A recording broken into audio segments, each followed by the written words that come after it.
From Studio 3 at Buzz TV, it's The Horse's Mouth with Tom McManus. All right, time once again for Up Close and Personal here on The Horse's Mouth, of course, on Buzz TV, at Tommy Max, at my bar, and brought to you by our good friends at Carpet Man Flooring. My guest this time around is Brad Genser. He's the founding father of Farther. That's a wealth management and investment company, and we welcome Brad to the show. How are you, Brad? Great, thanks. How you doing, man? How'd you like that? Founding father and Farther? My co-founder and I say we're the founding fathers. There you go. I like it. All right, remind us about Farther, what you guys are doing, and all the success that you've been having. So Farther is a wealth tech company. We're one of the fastest growing wealth tech companies that's ever existed. Okay. And we are building a next generation of wealth. Really, we believe that is fundamentally about bringing people together with technology, having technology do what it does best, the math, the constant kind of monitoring that you can do, and people are more about the soft side. There are a lot of decisions around wealth that people have to make about the disposition of their assets if something bad happens to them, about just even personal choices, moving on from jobs and the like, and people are just really well suited to do that. Absolutely. Now, you're a West Point grad, is that correct? That's correct. You served for our country. Thank you very much. Thank you. Appreciate that. You're from Jersey? I'm actually from Savannah. You're from, oh really? Yeah, You're from Savannah, Georgia? I'm from Savannah, Georgia. Oh, no kidding. Yeah. All right. And you went to West Point from Savannah? I went to West Point from Savannah. Okay, what made you go to West Point? How'd that decision come about? I mean, West Point is duty, honor, country. Yeah, and it's hard to say no. I was like, I'm going to go serve my country. I'm going to go do my part here, and West Point's going to be the way that I do it. And you knew that out of high school? I knew that before high school. Before high school? Before high school. Did you learn tech at West Point or in the Army? I mean, is that something you kind of specialized in, or how did you get into the technology side of things? So I was a mechanical engineering major at West Point. Okay. You graduate from West Point with mechanical engineering, and then you go do nothing technical for 5 years. You go lead people. You go go into your specialty. But then I went to grad school at MIT. I did another engineering. I did an engineering master's there, and that's really where we started this new chapter of my career here. Okay, and that's when you got into what you're. How long have you been the founding father of Farther? How long has that been around? I've been a Farther for 4 years. 4 years? 4 years. So that's when you started. That's when we started in 2019, and I'll tell you, a lot has changed since 2019. Yeah. I mean, we are a first generation of company that is working this new world post-COVID.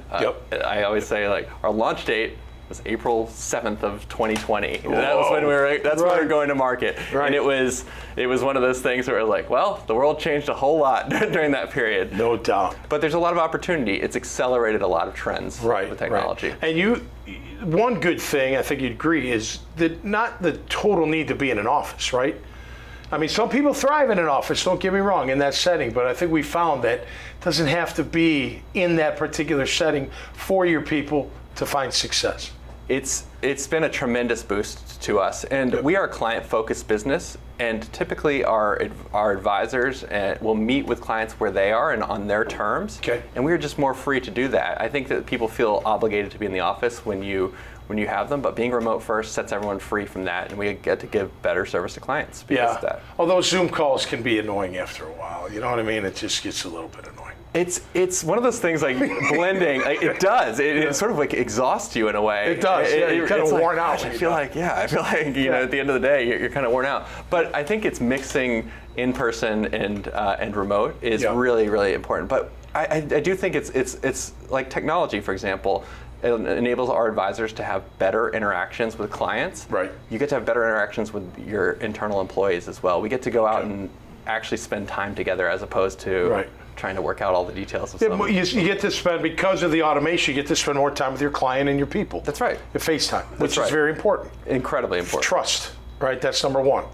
That they can trust you and be in front of you. And I mean, we're all creatures of habit, right? We look at each other like, okay, I trust this guy or person or whatever. Yes. Like the person or what have you, right? That's very important. It's very important. And for our business, realistically, you are looking to focus on what you do best. And that requires you to take a part of your life, your wealth, and trust it entirely to someone else. And that's when these relationships work best. No doubt. So that's why the people are so important. If you can trust your advisor, wealth manager, your you're in a good spot. There's no doubt about it. Because you get to focus on what you do best. Right. All right. So, what people watching you and hearing you talk about farther? What kind of client do you look for? What's the criteria if there is one? So, typically, what drives clients in our industry will divide the market up based on wealth, which is actually not a great way to do it. It's complexity that really drives things. So we're dealing with business owners, athletes, people who are going through major transitions is really the kind of where we get involved. The technology allows us to sort of serve anyone. Okay. And typically people who are complex do typically have more wealth, but realistically we're for when you hit that complexity. Okay. All right, what do you do for fun, man? Because you obviously got a lot going on. You got kids, you got a family. Fun? Do you have time for fun? Do you have any time for fun at all? How do you unwind? What do you do to unwind? So I will tell you that building a company from where we've gone is very, very intensive business. Sure. But and I allocate most of my time to my kids. So I have an 8-year-old boy, a 6-year-old girl, and a 4-year-old boy. Oh yeah, you're in the thick. I'll tell you, my son plays hockey, and I spend a lot of time at a hockey rink. Yeah, that's a fun sport, though. It's a fun sport. But it is a lot of time. It is a lot of time. And I actually still play. I guess the good news is that when you grow up and you're an adult, they give you the worst ice time. So 11 o'clock on a Saturday, 11 p.m. on a Saturday, that's when the dads are gearing up. There you go. Did you play? You must have played hockey growing up. I actually played inline hockey, roller hockey. Growing up in Savannah, hockey's not a big sport. Basically, your choices were like football, baseball, and basketball. No. and then there was this like hockey rink that opened up, so I started playing there, and Very cool. I've just kind of stuck with it. Yeah. Cool, man. Well, great to have you on the show. Yeah. Man. I really appreciate it. Thank you. Thanks for taking the time, and all the best. Really appreciate it. All right, Thanks beautiful. For having me on. All right, that'll do it. Hey, man, always meet someone new here at my bar, and I love it. And all are welcome. Whatever your story may be, you can sit right here at Tommy Max and tell it, and we'd love to have you right here. So until next time, stay safe and be cool out there, and we'll see you right here on the Horse's Mouth. Cheers.